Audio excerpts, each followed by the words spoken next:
दार्जिलिङका सांसद राजु विष्टले जिटिए चुनावको विरोध गर्दै केन्द्र सरकार समक्ष जिटिए नै खारेज गर्नुपर्ने माग गरेका छन्। हिजो बुधबार उनले लोकसभामा बोल्दै पहाड तराई अनि डुवर्सको स्थायी राजनैतिक समाधान खोज्ने दिशामा त्रिपक्षीय वार्ता सुरु भइसकेको छ भने यस्तोमा पहाडको सेमी अटोनोमस व्यवस्था जिटिए खारेज हुनुपर्छ भनी माग गरेका छन्। सांसद विष्टले संसदलाई स्पष्ट बताउँदै भने त्रिपक्षीय सम्झौताद्वारा जिटिए अस्तित्वमा आएको थियो,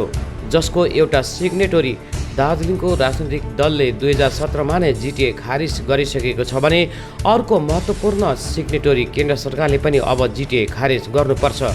तर अहिले बङ्गाल सरकारले जिटिए चुनाव गराउने कुरा गरिरहेको उल्लेख गर्दै यो चुनावलाई हुन दिनु हुँदैन, साथै जिटिएलाई नै खारेज गर्नुपर्छ भनी माग गरेका छन्। उनले बङ्गालको टिएमसी पार्टी कहिले पनि गोर्खाहरूको हितमा नरहेको पनि दाबी गरे।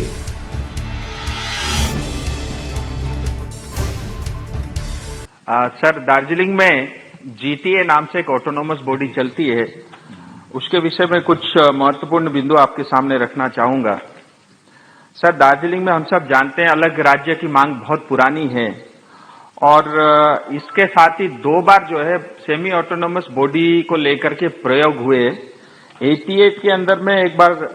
दार्जिलिंग गोरखा हिल काउंसिल और 2012 में केंद्र सरकार, पश्चिम बंगाल सरकार और दार्जिलिंग के जो वहां के लोकल पॉलिटिकल पार्टी उनके माध्यम से जो है जीटीए बना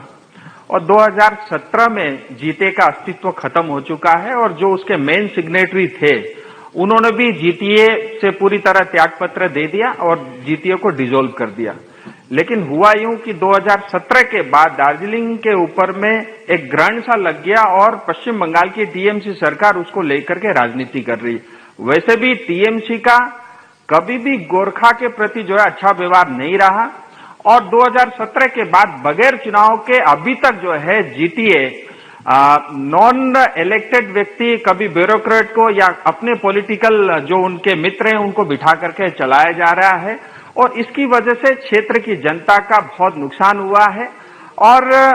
अभी हाल ही में केंद्र सरकार, पश्चिम बंगाल सरकार और वहां के जो अलायंस पार्टी है उनके बीच में ट्राइपेटाइट टॉक स्टार्ट हुआ है कि दार्जिलिंग तराई डुवर्स की जो लंबे समय से चली आ रही मांग है उसका कोई राजनीतिक समाधान निकाला जाए इसको लेकर के, और ये वार्ता चल भी रही है। लेकिन इसी बीच जो है पश्चिम बंगाल की मुख्यमंत्री दार्जिलिंग जाती है और दोबारा से जो है जीटीए चुनाव कराने की बात करते, इससे दार्जिलिंग का माहौल दोबारा खराब हो रहा है। मैं आपके माध्यम से केंद्र सरकार से निवेदन करता हूं कि जीटीए का चुनाव जो है बिल्कुल नहीं होना चाहिए, उसको पूरी तरह केंद्र सरकार खारिज कर दे क्योंकि केंद्र सरकार भी उसमें सिग्नेटरी है। दूसरी बात, जो स्थायी राजनीतिक समाधान होगा सर, 1 मिनट, उससे राष्ट्र का भला होगा, गोरखाओं का भला होगा, उस क्षेत्र में रहने वाले जनताओं का भला होगा और इससे सिक्किम का भी बहुत फायदा होगा क्योंकि जाने अनजाने सिक्किम के ऊपर में भी बहुत नुकसान जो है होता रहा है। बहुत बहुत धन्यवाद।